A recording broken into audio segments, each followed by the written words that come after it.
আপনারা জানেন বিগত কিছুদিন ধরে কোটা বিষয়টি নিয়ে বেশ কিছু জটিলতা তৈরি হয়েছে। যে এই বিষয়গুলোকে ঘিরে কতগুলো বিষয় আমি একটু পরিষ্কার করতে চাই, এই জন্যই আপনাদেরকে আজকে আমন্ত্রণ জানিয়েছি। আপনারা একটা জিনিস খেয়াল করে দেখেছেন যে আন্দোলনকারীদের পক্ষ থেকে দফায় দফায় তাদের দাবি পরিবর্তন করা হচ্ছে। এখন এই জিনিসটা আমি একটু পরিষ্কার করি আপনাদেরকে। আপনারা জানেন যে রাষ্ট্রের 3টি অঙ্গ আছে, এটা আমরা সবাই জানি: নির্বাহী বিভাগ, বিচার বিভাগ, আইনসভা। এখন এই 3টি অঙ্গ কিভাবে কাজ করে সেই বিষয় নিয়ে যদি ধারণা না থাকে তখন এই বিভ্রান্তি তৈরি হয় এবং মনে হচ্ছে যে আন্দোলনকারীদের পক্ষ থেকে যে বারেবার তারা দাবি পরিবর্তন করছে, এক এক সরকারের এক অঙ্গের কাছ থেকে বা রাষ্ট্রের এক অঙ্গের কাছ থেকে তারা দাবি জানাচ্ছে, এখানে মনে হচ্ছে তাদের সম্যক ধারণার কিছুটা অভাব আছে। আপনারা জানেন যে প্রথমে আন্দোলনকারীদের দাবি ছিল যে হাইকোর্ট বিভাগের আদেশে সরকারের জারি করা যে পরিপত্র বাতিল করা হয়েছিল তা পুনর্বহাল করতে হবে, সেটাই ছিল তাদের দাবি। এটি পুনর্বহাল করার ক্ষমতা আপনারা জানেন শুধু বিচার বিভাগেরই আছে। কাজেই ধরে নেওয়া যায় যে বিচার বিভাগ অর্থাৎ হাইকোর্ট যে সরকারের পরিপত্রটি বাতিল করেছিল 2018 সালে, সেটি তারা হাইকোর্টের কাছে দাবি জানিয়েছিল পুনর্বহাল করার। পরে আমরা দেখেছি যে হাইকোর্ট, যদি আমরা জানি যে হাইকোর্টের এই আদেশ কিন্তু রাস্তায় আন্দোলন করে পরিবর্তন করার কোনো সুযোগ নেই। হ্যাঁ, আপনি রাস্তায় আন্দোলন করে দৃষ্টি আকর্ষণ করতে পারেন, সেটি হয়তো সুযোগ আছে। এবং আমি মনে করি 2018 সালে পরিপত্র যখন বাতিল হয়ে গেল, হাইকোর্ট বাতিল করলো,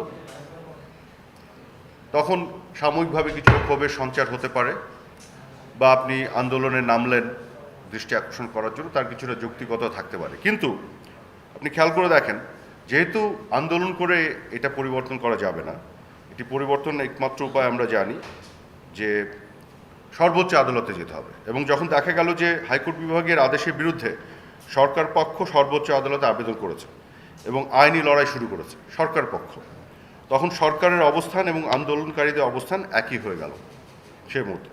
তো আন্দোলনকারীরা তাদের পক্ষ থেকে আইনজীবী নিয়োগও করলেন এবং সে পক্ষভুক্ত হলো সরকারের সাথে, যেটা সর্বোচ্চ আদালত।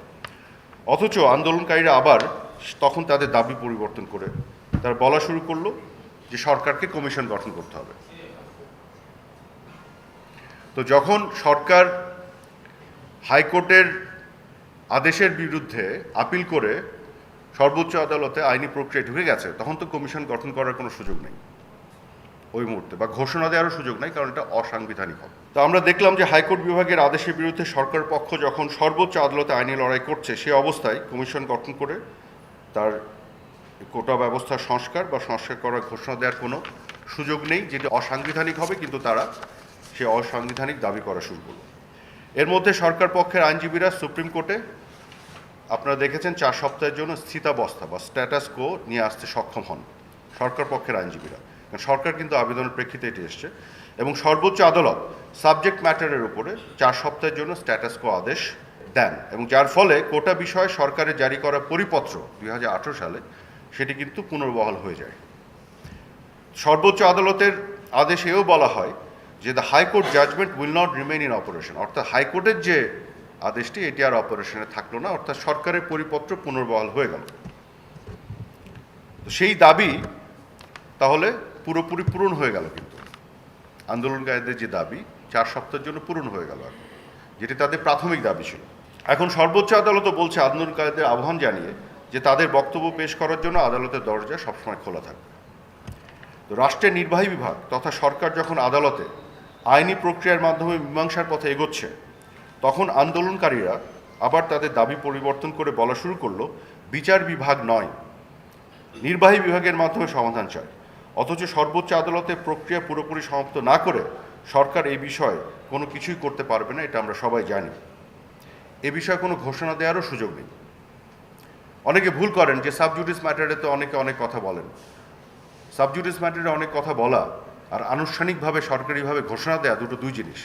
কখনোই সাবজুডিস ম্যাটারে, বিশেষ করে যেটি সর্বোচ্চ আদালতে আছে, সরকার আনুষ্ঠানিক কোনো ঘোষণা দিতে পারেই না কমিশন গঠন করব বা এগুলো, কারণ এগুলো বলার অর্থ হচ্ছে আপনি অসাংবিধানিক কাজ করছেন।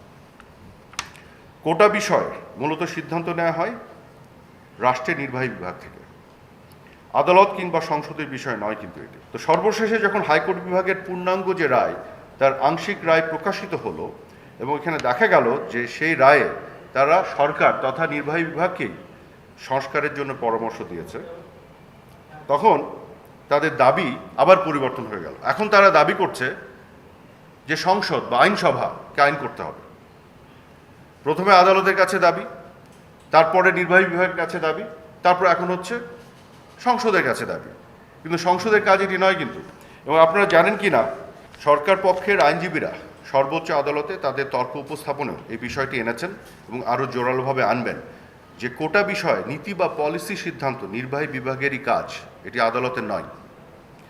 কাজে সংসদে এই বিষয়ে আইন প্রণয়নের যে দাবি, এটাও কিন্তু একেবারে অজ্ঞতাপ্রসূত। তো আমাদের প্রশ্ন হচ্ছে যে আন্দোলনকারীদের দাবি বারবার পরিবর্তন হচ্ছে কেন? এক একবার রাষ্ট্রের এক এক অঙ্গের কাছে দাবি করা হচ্ছে কেন? এতে কি প্রমাণিত হয়? এতে প্রমাণিত হয় তার আদৌ পুরো বিষয় নিয়ে ভালোভাবে জ্ঞাত নন। সর্বোচ্চ আদালতের আদেশের মাধ্যমে সরকারি পরিপত্র আবারও পুনর্বহাল হওয়ার পর আন্দোলনকারীদের প্রাথমিক দাবি পূরণ হওয়া এবং তাদের মৌলিক দাবি এবং সরকারের অবস্থান একই রকম প্রতীয়মান হওয়া সত্ত্বেও যারা বারবার দাবি পরিবর্তন করে বিভ্রান্তি তৈরি করছে এবং এখনও আন্দোলন নামে জনদুর্ভোগ তৈরি করছে, আমি মনে করি তারা কোটা পদ্ধতি সংস্কার চায় না, তাদের অন্য কোনো দুরভিসন্ধি আছে। আরও কতগুলো বিষয় আপনাদেরকে আমি পরিষ্কার করতে চাই। সেটি হলো, একটি স্লোগান দেয়া হচ্ছে, মেধা না কোটা বা কোটা না মেধা, মেধা মেধা। স্লোগানটি কিন্তু খুবই যৌক্তিক, আমি এই স্লোগানের পক্ষে। অবশ্যই মেধা, আমিও বলবো মেধা এবং মেধা।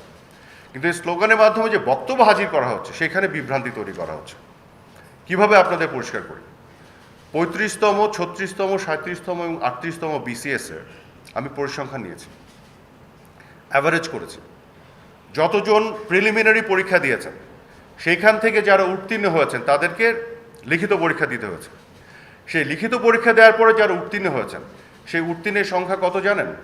প্রিলিমিনারিতে যারা অংশগ্রহণ করেছেন তাদের 2.51%, অ্যাভারেজ 2.51%। এবং এই 2.51% ভাইবা ফেস করার পরে যখন তারা উত্তীর্ণ হয়েছে সেটি আরও ছোট হয়ে 2.27% হয়ে গেছে।